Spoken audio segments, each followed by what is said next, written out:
Peniaga jalanan ni sebenarnya dah jadi macam asam garam lah kehidupan kan. Memang ada kadang-kadang MPR datang untuk cek lesen apa sebagainya lah kan.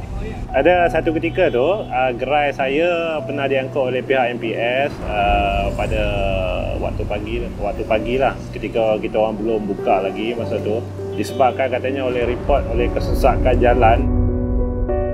Bayar upah ni nak bekerja macam kulit. Semua benda tak jumpa dekat rumah ni. Lepas tu ni, as a working mom, memang tak cukup tangan nak buat semua benda. Nasib Diego ada. Dengan Diego, korang boleh hantar apa sahaja supaya korang boleh settle urusan lain. Terima kasih Abang Diego. Ada Diego, kasih settle lah semua. Saya Mahadi bin Omar, berumur 47 tahun. Saya berasal daripada Jerlun, Kedah. Saya adalah pemilik Daily Burger Seri Gombak. Daily Burger ni bermula pada tahun 95, bulan 12 95. Ketika tu saya menjalankan perniagaan tu secara part time lah. Masa tu saya bekerja kilang. Okey, balik daripada kerja saya membuat part time untuk perniagaan burger secara sambilan lah.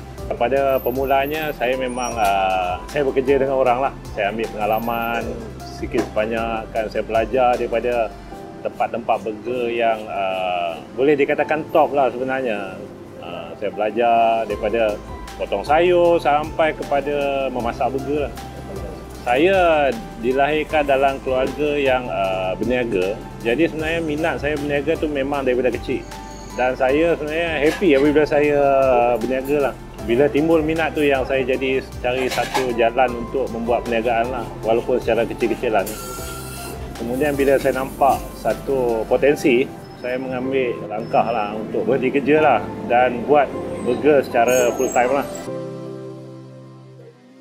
Okey, bermulanya kebiasaannya kita buat menu yang untuk regular punya lah. Macam burger ayam, burger daging, menu-menu yang biasa. Dah sampai ke satu tahap, okey, ada permintaan daripada pelanggan-pelanggan, kita mula tambah. Contoh kalau macam dia minta burger kambing, so kita usahakan cari burger kambing. Tapi bila lama sebenarnya, bila perniagaan tu dah lama berjalan, okey, jadi permintaan dia makin tinggi. Saya ada lebih kurang 6-7 menu burger yang berlainan lah. Di antaranya burger rusa, burger arnab, burger ikan, burger udang. Keistimewaan Daily Burger ni bagi saya lah yang agak unik, ada nenas lah. Of course lah nenas.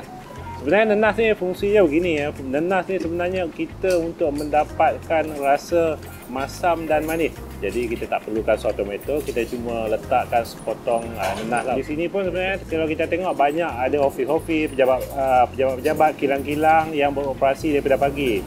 So kami cuba tawarkan makan tengah hari yang ekonomi untuk penduduk setempat lah. Jadi alhamdulillah sambutannya menggalakkan. Jadi dari situ kita orang dapat idea untuk buka waktu lunch hour. Kami berniaga daripada pukul 12 tengah hari sehingga pukul 12 tengah malam setiap hari. Kecuali hari Jumaat kami buka selepas solat Jumaat lah sehingga pukul 2 petang. Peniaga jalanan ni sebenarnya dah jadi macam asam garam lah kehidupan kan. Memang ada kadang-kadang MPR datang untuk cek lesen apa sebagainya lah kan.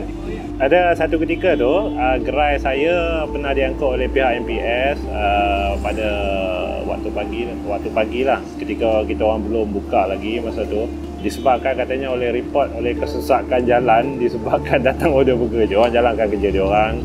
So kita berurusan dengan pihak dia orang lah. Okay. Nah, sebenarnya saya adalah pemegang, untuk masa sekarang saya memang dah ada lesen dan permit yang sah daripada Majlis Perbandaran lah.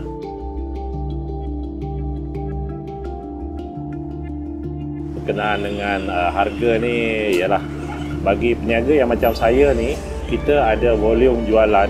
Jadi daripada volume jualan tu sebenarnya kita boleh, orang cakap apa, mengimbangi kenaikan kos harga barang lah sebenarnya. Okay. Jadi alhamdulillah lah buat masa sekarang ni saya masih mengekalkan harga yang agak ekonomi lah.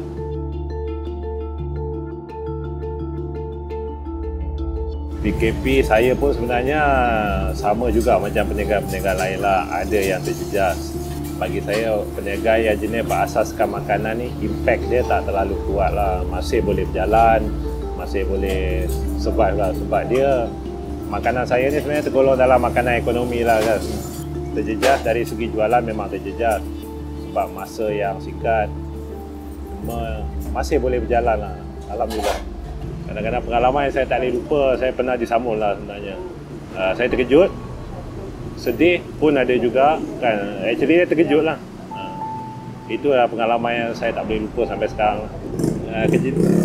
Sambung ni berlaku kira-kira 2-3 tahun lepas, okey. Tapi masa tu kira waktu dah lewat lah sebenarnya. Waktu dah lewat dalam pukul 12 ke pukul 12 macam dah lewat sangat lah. Datang 2 orang lelaki menaiki motor membawa senjata lah.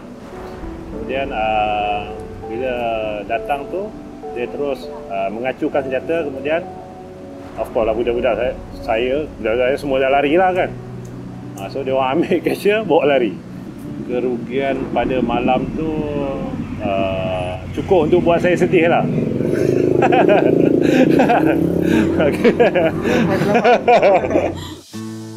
Bagi saya, apa pun cerita, apa pun kejadian, sebenarnya apa yang perlu kita lakukan adalah teruskan hidup lah. Jadi kalau kita tak boleh nak tangani masalah tu, apa yang perlu kita buat, kita teruskan hidup. Saya sebenarnya untuk proses pengurusan staf ni, saya mengambil masa yang lama untuk saya belajar macam mana mengurus kemarahan, kekecewaan kepada staf tu sendirilah.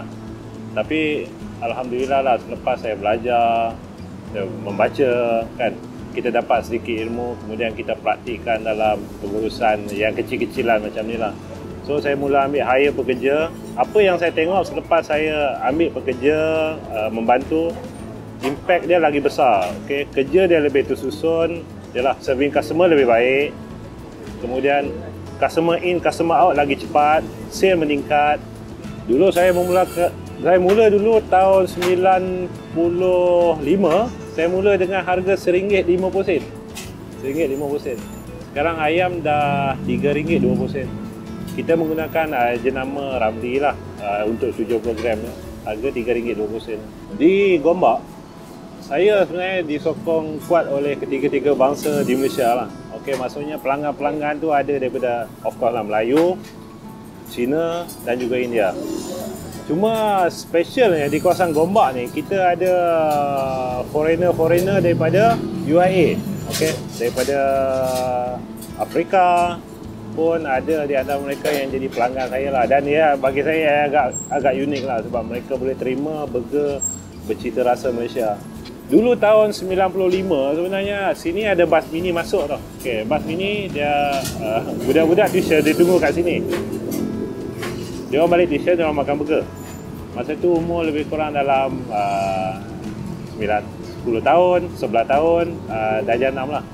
Okey, apabila kita masa berlalu, dia datang balik. Dia tanya, abang masih kat sini ya bang? Oh, masih kat sini. Jadi proses tu kalau tengok daripada burger saya ni, boleh dikatakan hampir dekat 2 generasi lah. 2 generasi, daripada ayah dia kepada anak dia.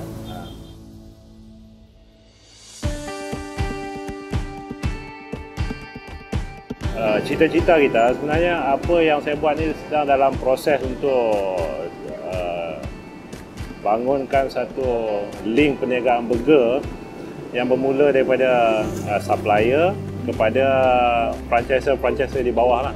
Dan untuk hari ini pun sebenarnya saya dah mempunyai sebuah kedai yang membekal barangan burger di Jalan Gombak, stokis untuk peniaga-peniaga burger. Lebih mudah lagi, senang, Waste DB Frozen Jalan Gombak, insyaAllah sampai.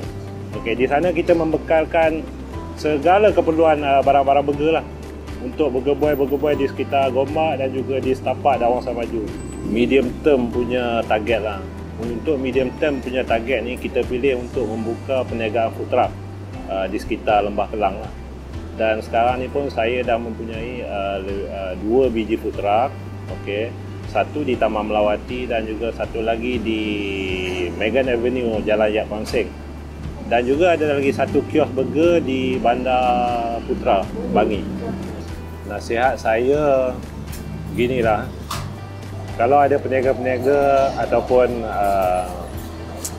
anak-anak muda yang berminat untuk perniagaan burger ni, apa pun sebenarnya kita perlukan ilmu.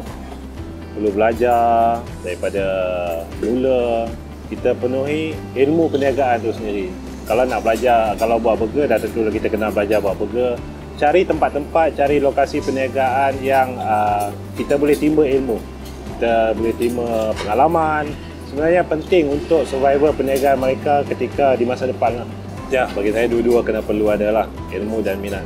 Sebab benda yang kita buat ni kita perlukan keseronokan sebenarnya. Kita enjoy apabila kita buat kerja tu. Jadi apabila kita seronok, kita enjoy, kita happy dengan kerja kita, sebarang ujian yang datang untuk masa-masa depan ni kita berjaya atasi dengan mudah. Sebenarnya itu kunci dia.